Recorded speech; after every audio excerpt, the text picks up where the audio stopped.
Perfect. Nope, no, I don't need a mic. You give me a mic, I'll just start. I'll go into karaoke right away. All right, so let's just get straight into this. Number one, first I want to thank the WCR for allowing me to be here today. Now, originally, whenever Katie reached out to me, she said, all right, so based on all the coaching you're doing with people all across the country, what do you think you want to talk about today? So originally I said, we need to talk about profit, mindset, and skill set. Profit, mindset, and skill set. Well, what I forgot was we belong to an industry that likes to make an acronym out of everything. Right? You belong to the BRR, you belong to the WCR, you have a CRS. Well, originally the marketing piece came out, said guest speaker Derek Schenck is going to talk about PMS. Profit, mindset, skill set. Right? So I called up the board, excuse me, you might want to change that. It's going to affect the attendance here today. So we're not going to talk about all that. In honor of Mindset May, I'm going to focus strictly on mindset, so I will not be talking about PMS today. Yes, you're welcome. So the benefit that I have of being a professional coach is I get to see behind the curtain of what's really going on. And not just in systems and models and marketing. It's what's really going on right here. And what's really going on up here. Now, ever since the pandemic, especially in our industry, since about last May, we've had a shift, haven't we? Now, let's be open and honest and vulnerable. How many people have taken a little bit of a hit at some time or another in the last few years? Anybody? I know I have. So that's why we're going to talk about mindset today. Because the number one factor that separates the good from the great is mindset. The number one agent in this room is no better than anybody else. They just think differently than everybody else. So that's why we're going to focus on mindset today. Now, this is not going to be your typical rah-rah, up and down, massage each other's back kind of mindset thing. We're going to get real and we're going to get right. We're going to talk technically, how is mindset formed and how are thoughts created?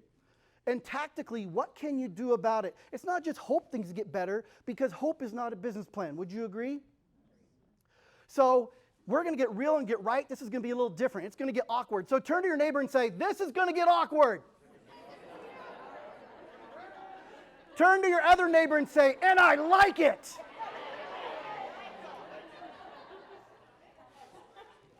All right, here we go. So let's start talking about mindset. And I encourage you to please write these down. Now, if you're writing, get ready to write. If you're typing, get ready to type.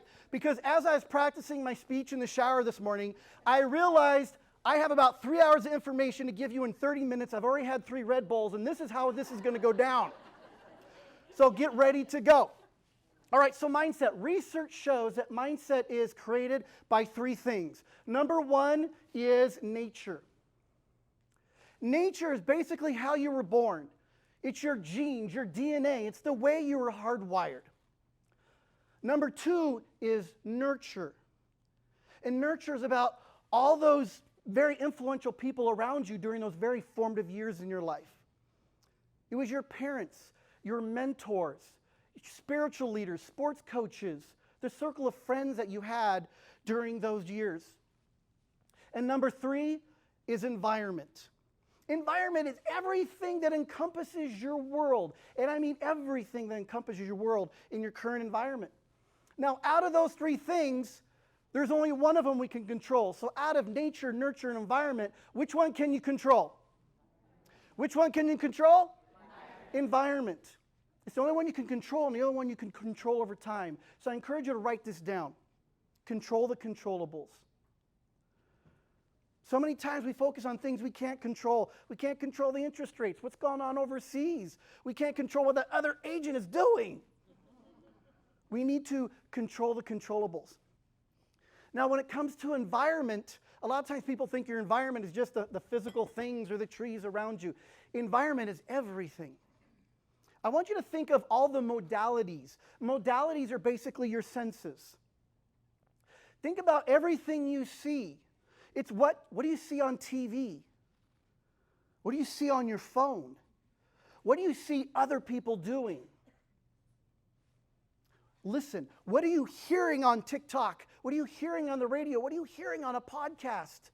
What do you hear other people saying? What do you hear you saying to yourself? Those are all parts of your environment. Would you agree? The same thing with the way you feel. Well, how do you feel during a day? Do you feel excited and empowered or anxious and jealous? It also involves smell. Aromatherapy has very big impact. Smell is one of the biggest memory joggers ever. So all those things are in your current environment, and we need to control the controllables. So I want you to think about is how thoughts are formed. So when you have a piece of input, let's call it input, the input goes into your brain like fertile soil. Think of a flower bed that's fertile soil. The flower bed does not care what you plant in it, does it? You can plant in a beautiful pansy, or you can plant poison ivy, and it will grow them both. So when you plant a seed into the fertile soil of your brain doesn't care. It will grow both of them. So think of it, input. When input is planted into your brain, it is like a seed. So if you're writing it out, input equals like a seed. Now, every time that input is duplicated or supported, it's like watering and fertilizing that thought. And when you continue to water and fertilize that thought starts to grow roots, then the thought becomes a belief. The more you water and fertilize that belief, it starts to grow really deep roots, and then it becomes a deeply rooted belief. Then as you have those deeply rooted beliefs, it affects your behaviors, and it affects your habits. And your habits is what creates your future. We're all walking, talking creatures of habit. Would you agree? So we need to be aware of what is being inputted and what is being fertilized to create those beliefs. Now, once again, we can't control nature. We can't control nurture. I'm a coach, not a counselor. So we're going to talk about today and moving forward and not the past. Is that fair? So when it comes to your environment, you need to be aware of those seeds that you're planted. So turn to your neighbor and say, "You're planting seeds in there." And turn to your other neighbor and say, "So am I." So I'm going to give you a number of challenges today. That's the hip thing, is to do a number of challenges. I'm only going to give you a 7-day challenge, not 75, because that's just too hard. So write this down, challenge. Here's your 7-day challenge. I want you to do an environment audit. When you have someone come in and check out your finances and your books, and they do an audit, they come in and they validate and check every single line. You need to do an environment audit. We can't control the past.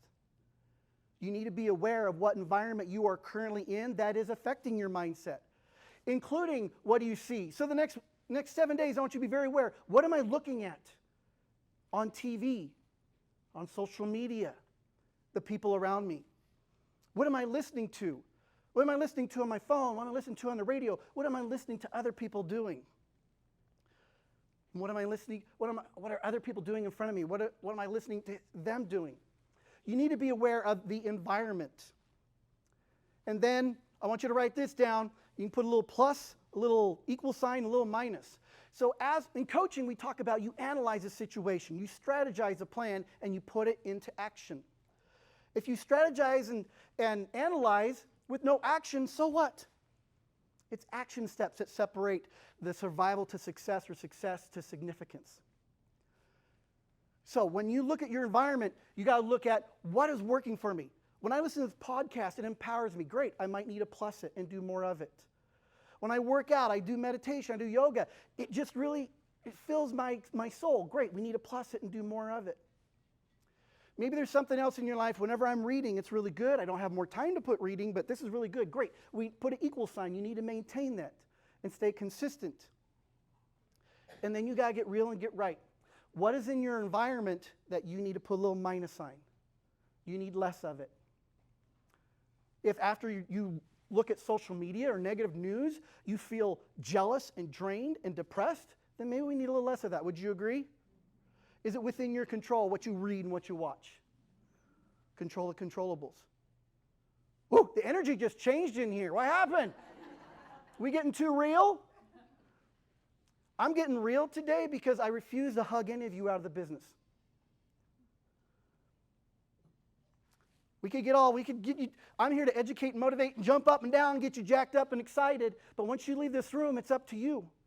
And you got to take the action steps. So forgive me if I'm getting real, but this is where I think it's very powerful. There's people in this room that need to hear this today. Would you agree? So, number one, you got to do the environment audit for the next week and be hyper-focused on what do you need to change and what action steps do you need to change it. So, who would like to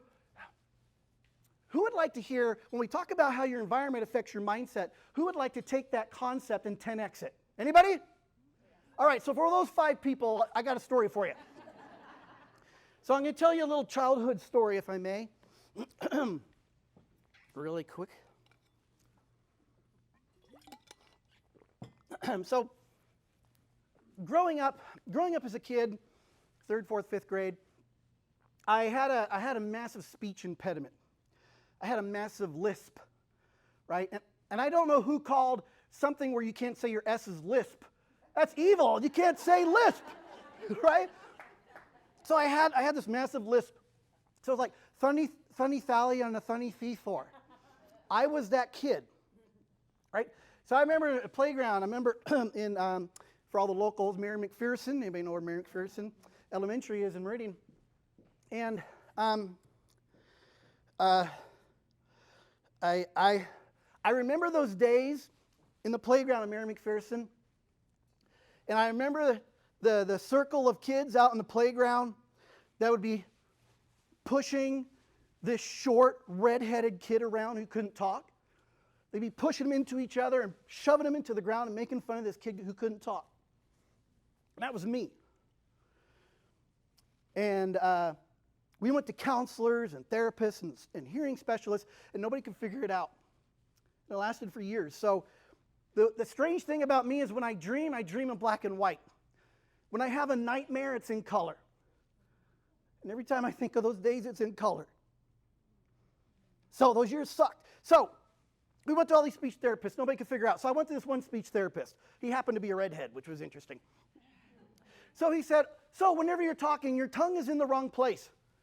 And I said, yeah, no, shit. So if... Sorry. I wanted to. My parents were sitting there. Come on. So he said, it's in the wrong place. So this is what I want you to do. I want you to take a little rubber band, like the ones you used to use with braces and stuff, and when you go to bed at night, I want you to put it on the tip of your tongue, hold it on the roof of your mouth, and I want you to think, hold it there till morning, hold it there till morning, hold it there till morning, hold it till morning. And then do that for about 60 days and come back and see me. My dad was like, I remember driving home, my dad was like, what a quack. I can't believe we paid $12 for this doctor and everything. $12, it was a while ago, right? So I remember laying there in my little red race car bed, and my mom was sitting there, and I had a little rubber band, and I was thinking, and then I woke up in the morning. I think I swallowed it because we never did find it.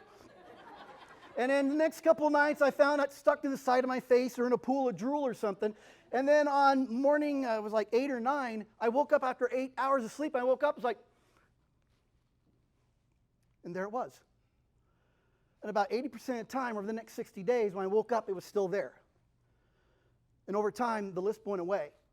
And I went from the kid who couldn't talk to someone who now gets paid to talk for a living.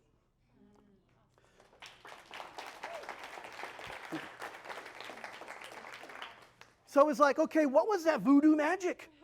What did this guy know? He knew about a gift that each and every one of you have inside of you. And he knew how to tap into it. And what that's called, it's called the RAS. It's known as the reticular activating system. The RAS is about the size, the RAS is about the size of your pinky nail. It's at the base of your brain, and it's basically a filter. You have about 2 million bits of information coming at you every single second. Some guy walking around typing this, you hear the air conditioner, someone's clicking their pen, whatever. All this information's coming at you. You can only handle about 146 bits a second. The RAS filters out what it believes is not important so your brain doesn't shut down from overload. It only lets in what you tell it is important. So here's an example of the RAS. Anybody ever play the slug bug game? Slug bug, slug buggy, whatever. So you have no idea what cars were around you driving in this morning. You were just hoping we had coffee. But if we left at lunch together and I said slug bug, You'd go, oh, there's Volkswagen there. There's one over there. There's one on the overpass. There's one 3 cars behind me. You'd see them everywhere, wouldn't you? They were there before, but you were not hyper-focused on finding them. Once you told the RAS to look for it, your RAS found it. So for an example, you want that one-of-a-kind car. These cars don't exist, the one-of-a-kind color. You finally get the car. What do you see everywhere? You see that car, right? If you're pregnant and you're pregnant and everywhere you go, what do you see? Yeah, chocolate cake, exactly. So the RAS finds what you say is important. Here's the secret that doctor a long time ago knew. Your RAS is its strongest between your conscious and subconsciousness. As you are falling asleep, the little kid said, hold it there till morning, hold it till morning. The RAS said, wow, they're saying hold it there till morning as we're falling asleep. It must be important, so I'm going to think hold it there till morning all night long. And that's why it was still there. So here's the question. What are you thinking of as you're falling asleep? Are you watching negative news? Are you thinking about all the things that didn't work today?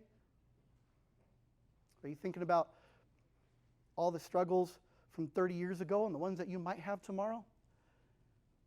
Because you're going to be thinking them for the next 8 or 9 hours. You're realtors, I'm sorry, 4 or 5 hours. How can you possibly wake up when you got that cycling all night long? And it goes the other way in the morning as well. Anybody ever use a radio to wake up with? Oh my God, the number gets smaller every year. So for example, let's say you use your radio to wake up with, and the music comes on, and you reach over 2 seconds later and you hit the snooze. What do you hear all day long? You hear that song. Because as you're waking up, your brain says, oh, Stairway to Heaven's the first thing I'm hearing. Then all day long I'm going to be thinking about Stairway to Heaven. So, here's the question. How many of you use this for an alarm clock? Go ahead, be honest. Yeah. All right. Here's a little piece of advice. Stop it! Just stop it. You want to know why? You wake up in the morning and you roll over and you go straight to email. Oh, it didn't appraise. Oh, they countered us. Oh, there's water in the crawl space. Chaos, chaos, chaos, chaos. Your RAS goes, chaos, chaos, chaos is the first thing I'm thinking about for the rest of the day. I must go out and find more chaos. You roll over, first thing you do is you go to social media and you go, oh, look at her perfect life. Look at his perfect wife. Oh, they got a new boat. Oh, she had 3 more closings. Oh, they're on vacation again. I'm not worthy. If you wake up, the RAS goes, waking up, oh, I'm not worthy. The first thing they're thinking of, that must be important the rest of the day. I'm going to go out and do everything I can to confirm you're not worthy. So, as entrepreneurs and business owners, can you control your whole day, yes or no? No. I don't know what was said, but that's okay. What I encourage you to do is, here's the next challenge. Go ahead and write it down. Challenge. I encourage you to bookend your day with what you want to say. It's not what the media wants you to think or think all night. It's not what social media is saying to you. Bookend your day with what you want to say. So I challenge you for, let's call it, controlled positive input. I used to say no screens, as in no phones, no laptops, no TV. But you might use your phone for the motivational videos or podcasts in the morning, so that's okay, so I adjusted it. Controlled positive input. So control that last hour, right? Control the last hour, what the input is. What are you reading? What are you watching? What are you saying? What are you doing? In that first hour, I truly believe that the spirit of the day and the tone of the day is creating that first 30 minutes. Would you agree? And then what you do last thing at night sets you up for success or failure first thing in the morning. Control the first hour, control the last hour. So, I don't know, for an example. So, my wife just loves Grey's Anatomy. So we stay up late and we're watching Grey's Anatomy, 3 or 4 episodes in a row, and there's a fiery bus crash and we're, all this stuff in the ER, and it was just, whatever. And then at the end she goes, oh, okay, you ready for bed? It's like, hell no. I need to rinse that stuff out. She goes, what do you mean rinse it out? I need to read for like an hour to flush that stuff out.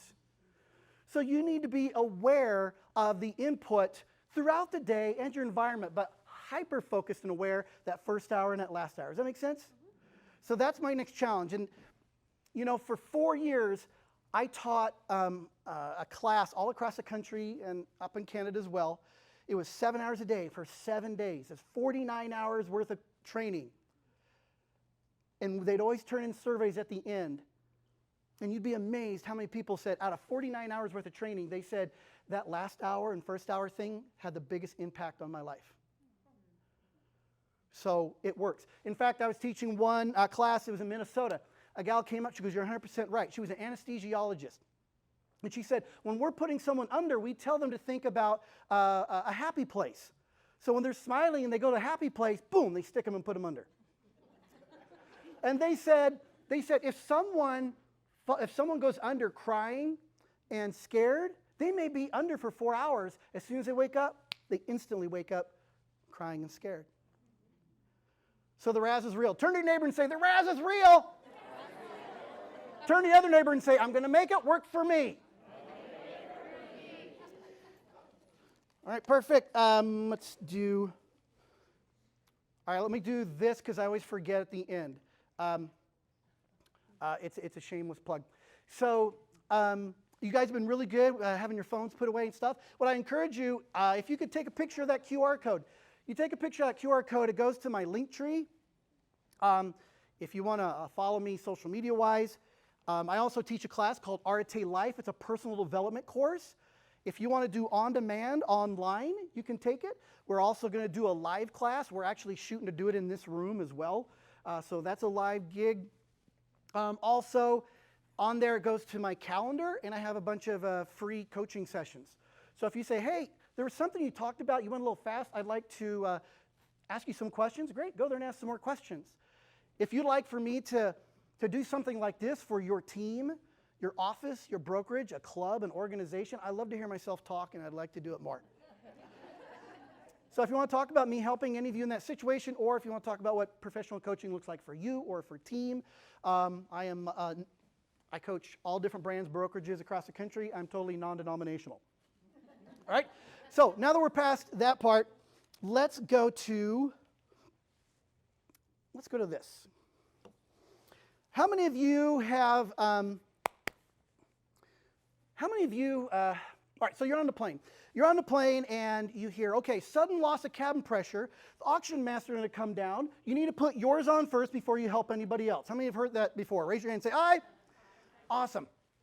So, you know, yes, there's guys in the room. We'll mostly speak to the ladies. So the ladies in the room, you go, oh yeah, forget that. I'm a mom. I'm going to take care of my kids first, right? So you go and you help your favorite kid first, okay? So you all have them, right? So you help your favorite kid first, and then you go help the other one, and you go help the other kid, and then you see a little lady struggling over here, and you run over there and you help her put her mask on and everything else. You see an old gentleman over here, and you go over there and you help him, and you calm him down, and you're helping him as well. And then you go back over here and you help your husband because his is on totally backwards.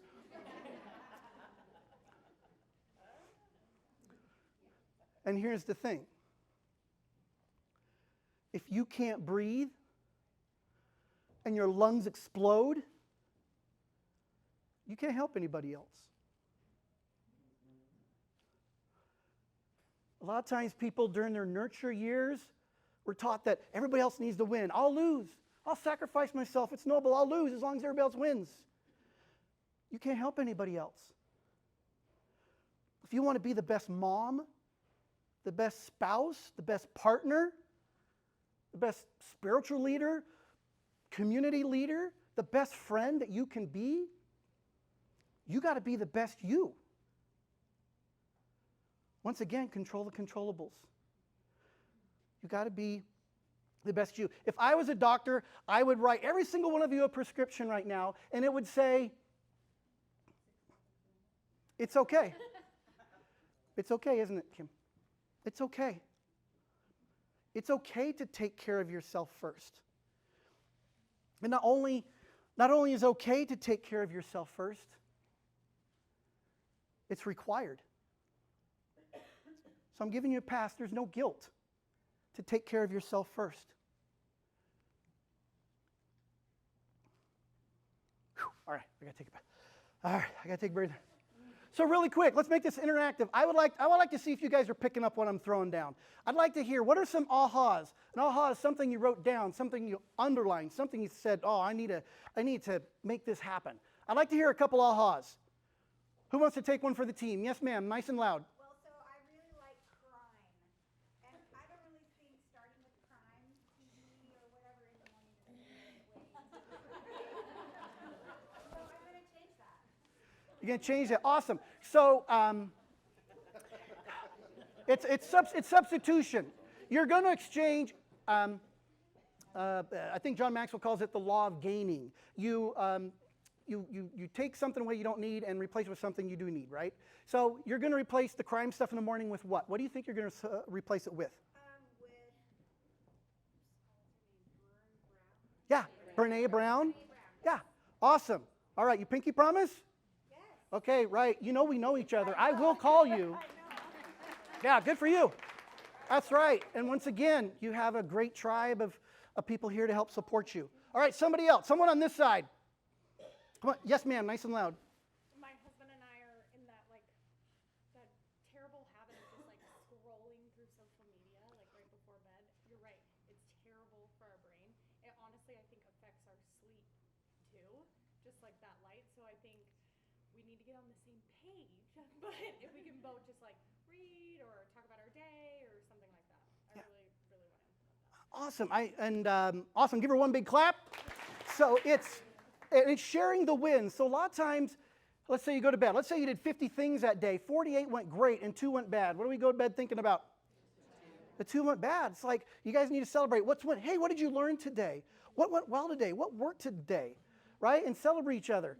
And yes, you need to get a spouse or a partner. You need to get their buy-in as well. Right? And then, and realtors, lenders, title people, quit taking your laptop to bed. Right? All right, someone else. I need another one on this side. What's an aha? Yes, ma'am. Nice and loud. The environmental audit, what you were saying, it says, what am I looking at, listening to, be aware, so you can analyze, strategize, and practice different things. And I thought that was really good. Cool. Awesome. Give her one big clap. All right, another one. We're on a roll. Yes, ma'am. Nice and loud. I think I'm going to now get an old school alarm clock because, wow, you didn't talk about what happens in the middle of the night, but my alarm clock is my watch. Yeah. So I always have it on. But when I get up, let's say in the middle of the night to go pee, I'm like this. I'm like, oh, there's email in there. Oh man, I gotta really do that right now. And so I don't know how that works with the RAS, but I might not have thought about it when I was going to bed. But now it's the middle of the night, and I'm thinking about it as I'm falling back to sleep. And then I shut my alarm off. The same thing. I'm like, oh gosh, what do I gotta do right now? So that was me. I know that it was a bad thing, but now it just solidified that it's a real bad thing. Yeah, good for you. Awesome. Give her one big clap. And in coaching, I found that probably 30% of the adults I work with struggle with sleep. And we can go another hour of how sleep affects your health, mindset, energy, everything else. So that's something, if you need to tackle the sleep part, you need to tackle the sleep part. A good book I can think of is a book called Sleep Smarter. I believe he also has a podcast as well. So it won't put you to sleep. It's actually in layman's terms. All right, another one. There's hands popping up. Anita, one. Yes, ma'am. A little louder. Self-preservation is the first law of nature. Yeah. And so I think a lot about the habits I have before I go to sleep. And so it's shutting down your email hours before you leave. After you leave the office. And getting my brain into a place where it's relaxed. I don't have my TV anymore. I have a projector at home, but I try to read and journal. And so it makes me think about really the power you say of putting yourself first and not feeling guilty. I go through the steps at night where it's is my mom okay? Is my brother okay? I treat my dog better than I treat myself some days. Yeah. I'm get the dog out, get the dog fed, and it's when did you eat? When did you relax? When did you have fun? Oh, what was that last one? Fun. Yeah, you remember? Everybody remember those F words? Fun, family, fitness, faith, finances. We're so focused on the next closing, sometimes we forget those F words, right? The fun ones, yeah. Okay, perfect. Thank you so much for sharing. It's awesome. Give her one big clap. All right, one more. One more. Who wants to share? Yes, ma'am. Yes. Control the controllables. So in your life, would you be willing to share what would be something that you know that you need to control more often? Your thoughts. Okay. What is one thing within your control that you could do differently to help with those thoughts? For every negative thought, combat it with 3 positives. Perfect. So are those thoughts that you would think to yourself, say out loud, write down? What would work best for you? If I think it, write a positive thought. Yeah. If you think one, flush it out, writing 3 more out. Yeah. I love that. Awesome. Give her one big clap. All right, so I will wrap this up. So I'll wrap it up this way. I believe that most everybody gets 2 things. They get a chance and a choice. They get a chance to be happy, a chance to be successful, a chance to fulfill your full potential, whatever that may look like for you, and everybody's different, correct? Most everybody has that chance. And I say most everybody because we all know someone that was taken away too early. Would you agree? And not everybody woke up this morning. You got the chance. The next is the choice to do something about it. So we talked about you need to analyze, strategize, and put it into action steps. So to analyze, once again, let's go back to the environment audit challenge. You need to be hyper aware of what's in your environment for the next 7 days, audio, visual, what people are doing, saying, and how is it affecting you and your energy and your mindset, because that's what you can control. Next is to strategize. Strategize, do I need to plus it, keep it consistent, or I need less of it? That's how you strategize. Now, if you do those 2 things without the action steps, so what? What separates the good from the great is taking action. So if I was to give you one last challenge, that one last challenge is for you to take at least one thing you learned today and put it into action today. And don't do it for me, and you're not doing it for all the other people on the plane. You're doing it for you. You first. Because you deserve it. Thank you for listening. Appreciate it.